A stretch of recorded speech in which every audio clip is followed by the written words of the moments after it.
عرضيه وجيه عبد العظيم، حائط بشري من احمد بدوي وخالد يسري، داخل وجيه يلعب كره عرضيه وجيه، ودي ضربه راس جميله وهدف التعادل. هدف التعادل احمد عثمان بليا، ضربه راس جميله لهذا اللاعب احمد عثمان بليا يحرز هدف التعادل للنادي المصري. تصبح النتيجه 2-2. عرضيه رائعه من وجيه عبد العظيم يقابلها على ايم البعيد حسب الميعاد احمد عثمان بليا بضربه راس على يسار الحارس محمد العقباوي تعلن عن هدف التعادل للنادي المصري. 2-2.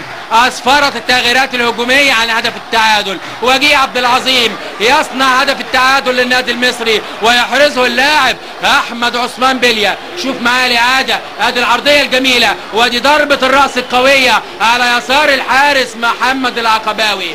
2-2. مباراه رائعه حتى الان، ما زالت الاحداث ساخنه.